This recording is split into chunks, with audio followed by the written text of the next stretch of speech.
Welcome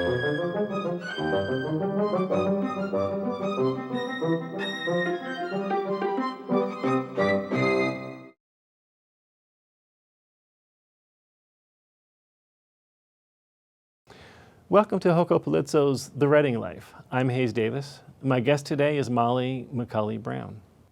Thanks so much for having me. Thanks for being here. So, as we continue through this pandemic, not really a writing question, but how are you doing?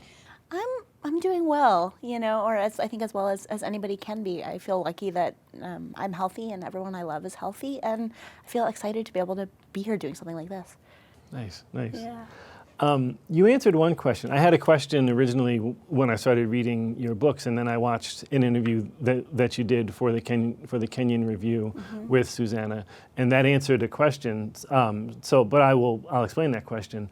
I was going to ask, did the poetic partnership with Susannah that led to The Field Between Us have a long-lasting influence on you as an individual artist? And you said that you thought, in the interview, you said you thought the partnership made it possible to maintain curiosity about the world. Have you done that? And how does the partnership continue to echo for you in your writing?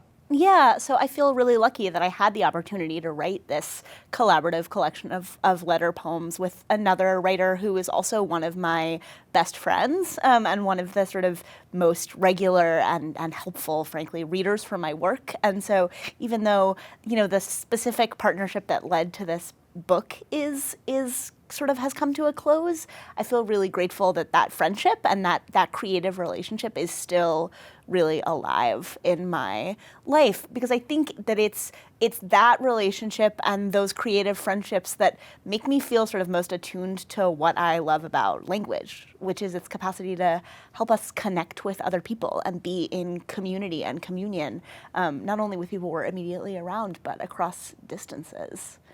That's as a poet, I've found that to be such a cool thing, that poetry readings I couldn't attend before the pandemic, I can now because of Zoom, and that sort of pivot to the digital world has, I think, expanded the poetic audience in a lot of ways. Yeah, I think you're right. And, obviously I think there are things I really miss about in-person events. And, I'm excited that we can be here in body doing this together. But I think it's kind of remarkable, right? That ability to tune in and know someone is watching you from across the country or across the world, or see someone who would normally be able to come out and hear you read at a library, who can show up all of a sudden and hear you, or you can hear them. I think it's really wonderful. Absolutely. Mm-hmm.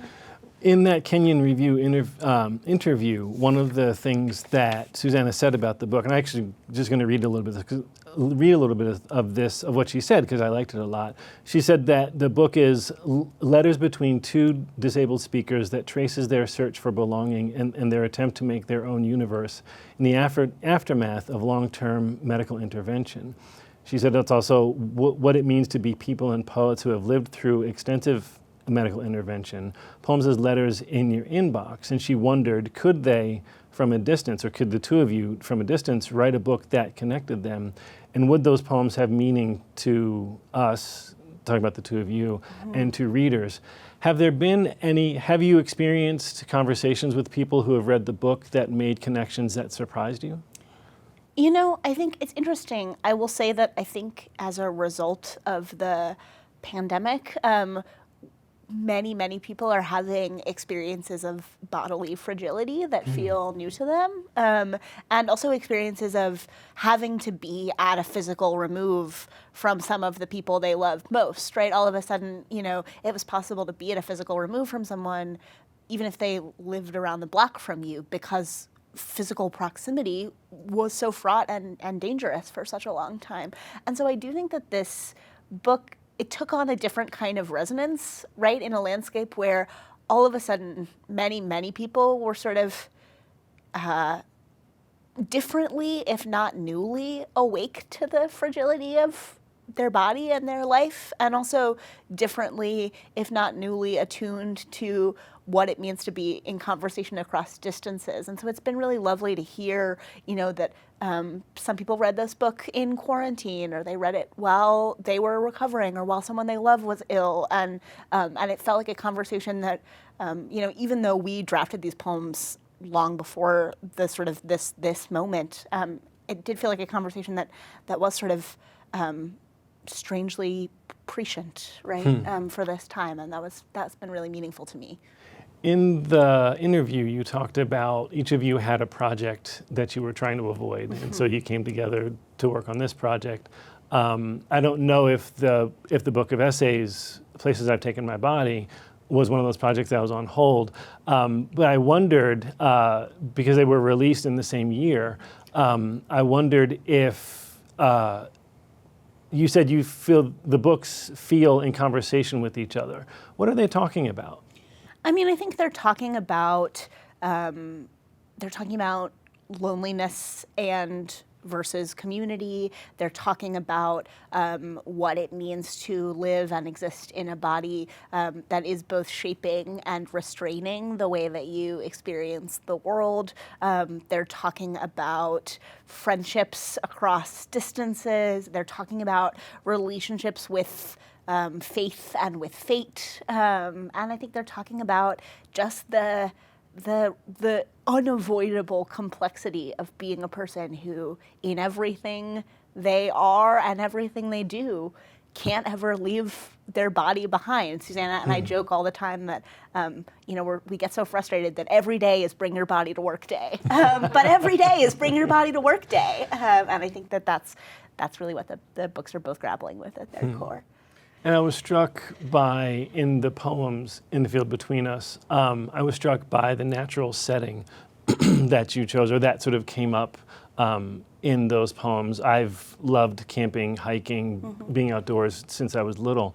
What did the natural world mean to you, and why did you choose to set some of these poems literally in the field between us, so to speak? So I mean, I think the landscape is doing a variety of things in the book for me, and I'm going to go ahead and speak for both of us and say for us, one is that it's really interesting as a person with a disability to feel as if on the one hand, I have this body, we have these bodies that are sort of inherently wild and untameable, right? And seem like they maybe belong more in some sort of differently shaped or wilder universe than the one that exists around us. But also to have bodies that sometimes make it quite difficult to really actually go out and move through the natural world, right, and the untameable space. And so I think the sort of metaphorical wilderness of this book is both of us imagining a space that feels made for and shaped for our bodies and natural to us, and also a space that we can go out and traverse together and sort of call to one another across. And the natural space of the book, I think it has a lot of echoes of the Virginia landscape, because that's where I was born and raised, and it's where Susannah lives now, and so it's the landscape we share. But really, the speakers of this book, who are, at least to some really large degree, the two of us, they move through a lot of terrains. There are canyons and woods and rivers and lakes, and they're exploring, and trying to figure out where home is, which is, I think, the thing that we were about in this collection. That's beautiful. When you talked about,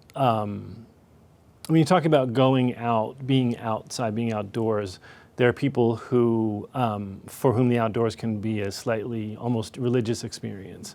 And one of the other things from the interview that I mentioned earlier, was it came out that that you are more religious, or that you have a deeper faith, I suppose, in a God, in a deity than Susannah. What does faith mean to you in your work? And I'd love if you would share one of the Dear Maker poems. Sure, absolutely. So the majority of the poems in this book, as you've talked about, and I've talked about, our letters that we wrote to one another, but there are several poems in the book between the sections that are letter poems written to a maker figure, a figure who is at once God and doctor and surgeon, and also artist, person who makes, right? And I think for me, as someone who does believe in God, even if I sometimes quarrel with that belief in myself, or doubt it, or rage against it, or get frustrated with it.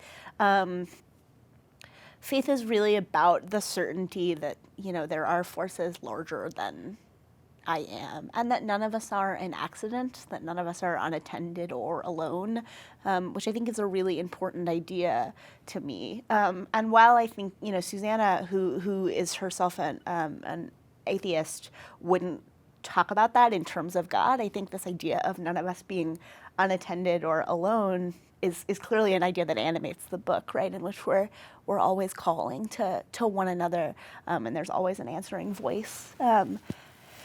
And so I'll read one of the maker poems, one of the maker letters from the book that actually grapples sort of explicitly with the difficulty of the relationship between God and surgeon, and how we're made versus how we're rebuilt. And this poem, just by way of an introduction, is about being in one of the oldest anatomical theaters in the West, one of the first spaces in which there were ever sanctioned dissections of the human body, and in which we learned sort of what it is we know that has given us Western medicine as we understand it, and surgery as it currently exists.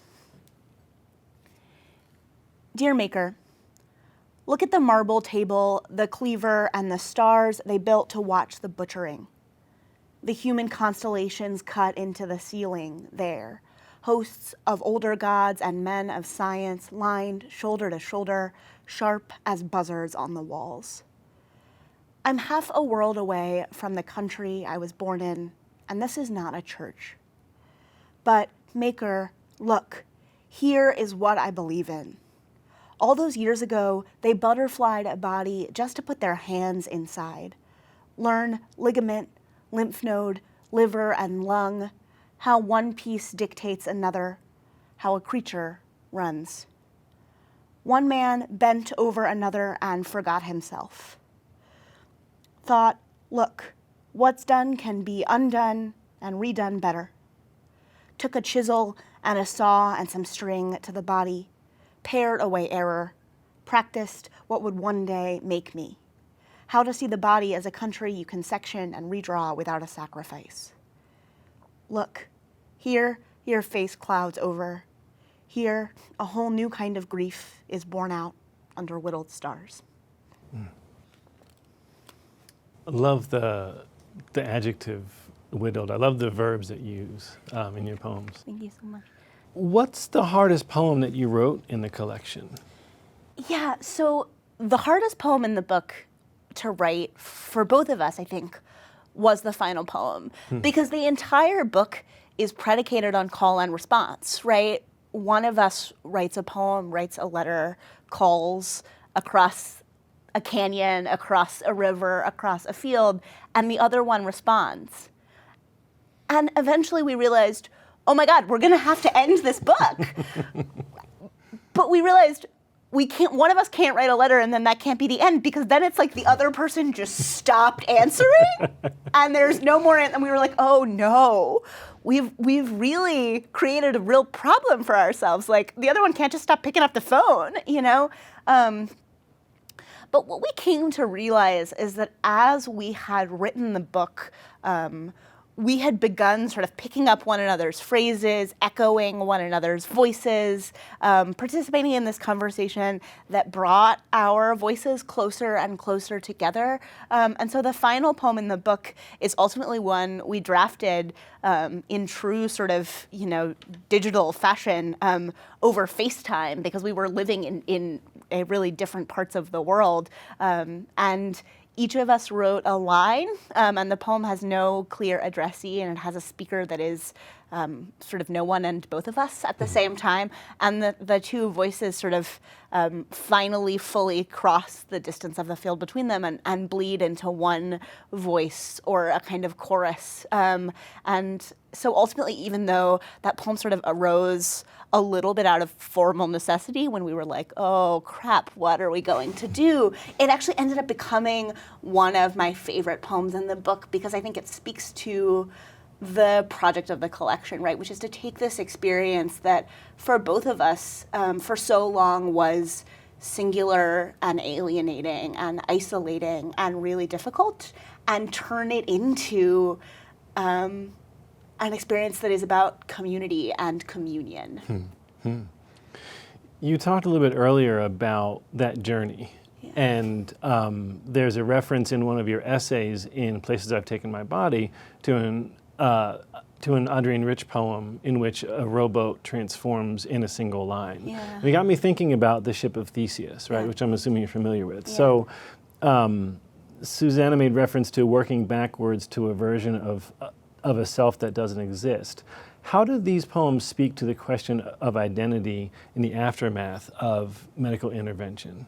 Yeah, so for folks listening in who might not know, the sort of idea behind the ship of Theseus is that this was this great warship, and one of the great sort of philosophical questions of modernity has always been, if the ship of Theseus stayed docked in the harbor and every piece of the ship was eventually replaced with a new piece, is it still the ship of Theseus? And I think that's a really good question. And it's an especially urgent question for someone who, like Susannah and I, have no memories of the body that they were born into before it was surgically altered, intervened upon by doctors. And I think we've always both been really interested in the complexity of the fact that I am, again, I'll speak for both of us, we are enormously grateful for the medical intervention that allowed us to survive, move, make our way through the world in the bodies that we have. But we're also aware of this strange kind of grief that comes from, not knowing yourself as you came into the world, right? Not knowing your body as it was when you were born, and not understanding what it is like to not be a person who has been cut open and literally altered, right? And so the sections of the book are each split up into sort of stages of the operating process, and the book works backwards. So it begins in the aftermath of an operation, and it works its way into pre-op holding, the time before an operation. Because we're that's the way we live, right? We live in the aftermath, and we're always sort of trying to think back and trying to think back and trying to imagine what comes before. And so that's one way in which the book is sort of really invested. It's invested formally in this question of like, how do you get back to the origin, and what does it mean if you can't? But then also, we're always talking to one another about, what is this thing I don't understand about my body? What does it mean to feel this grief about this thing that is also something that I'm grateful for? And again, I think the intimacy of the fact that the poems are letters, and that every time I sat down to write one, I knew that I was writing for a project, but I also knew that I was just talking to this person I love who spoke the same language as me, I think allowed for an exploration of this really complicated and I think ultimately unanswerable question that I hope was meaningful and moving. There's a kind of mooring there, yeah, that you're writing to someone with whom you feel safe. Exactly. And with whom you then, as you said, can explore. Yeah, and with whom you share enough of an experience to have a shared language, right? I think one of the things that I often feel as a person with a disability who moves through a dominantly able-bodied world is that I'm having to do a lot of explaining and translation, right? This is what I need. This is how my body is. This is why my body is how it is. This is the word for the thing that we're talking about. This is what I'm trying to say when I talk about the fact that I can be grateful for medical intervention and feel grief about it, right? And I think one of the things that Susannah and I found pretty much immediately when we met is that because we shared both this life as writers and this language of poetry, but then also this other really specific language of disability and gratitude and grief and violence, of sort of breakage and repair, that when we spoke to one another, we were doing absolutely no translating, and that there were almost no circumstances in our life outside of that exchange where that was true. Wow. I was sitting here thinking, as you're talking about living in constant explanation, and then finding comfort in not having to explain. I was thinking about Cave Canem, which I attended. It's it's a writing workshop for African American poets that was founded in 1996 and continues to be active through today. And one of the things that was powerful about Cave Canem was Black poets gathering and having that same kind of shared language that didn't need explanation. Yeah. The dropping a Marvin Gaye reference in a poem and not having to explain who Marvin Gaye was. Sure. Being able to critique our poems as poems and not having to constantly answer questions about the racial issues raised in the poem, right? That sort of gets away from the craft. Yeah. And so I'm wondering, so this is a really roundabout path to another question. What I have found is that occupying a space of vulnerability and potentially being in someone's blind spot makes me more sensitive to my own blind spots and more responsive to having them pointed out to me. Have you had that experience? Yeah, I mean, I think that any time that we are in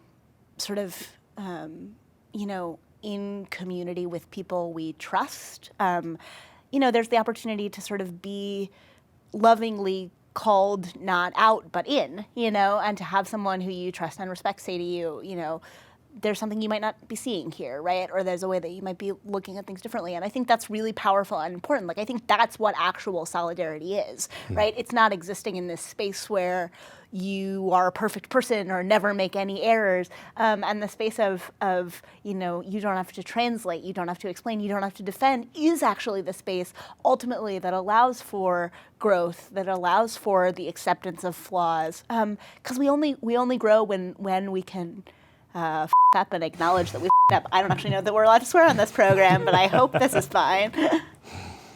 Yeah. So as turning back to the book of poetry specifically, is there a topic in the book that you wish people would ask you about more? Yeah, I mean, I think actually one of the things I've loved about this interview is that you've sort of asked, some about the craft of the poems or the craft of the book. You asked about the landscape. I think that, and you may have had this experience too, as a writer with a disability, I often find that I spend more time talking about disability and less time talking about writing, because people, they have questions about your life, they have questions about your identity, and that's, and they want you to speak to that. And I think that's really powerful, and I've loved getting to do that, particularly getting to do it in collaboration with Susannah. It's so much more fun to have those conversations when you have another person who can answer a question Absolutely. or bounce something off. Again, when you sort of get the opportunity to be in community. Yeah. But I love every moment as a writer that I get to talk about writing, right? So when I get to say, like, here's the crazy reason that the sections in this book work backwards, or here's what we were thinking when we imagined all of these metaphors of the natural world. I'm really grateful for the work that I get to do as an educator in terms of thinking about accessibility, thinking about disability justice, thinking about sort of changes to our medical system, and thinking about, what real inclusivity and access means. But the truth is, like, I love to be a poet, and I love to just get to be a poet. Yeah, yeah. Think about line breaks. Think about metaphors. Think about the sort of the miracle of the way a word works on a page. All that. Is there a favorite poem that you'd like to share as we start to wrap up? Yeah.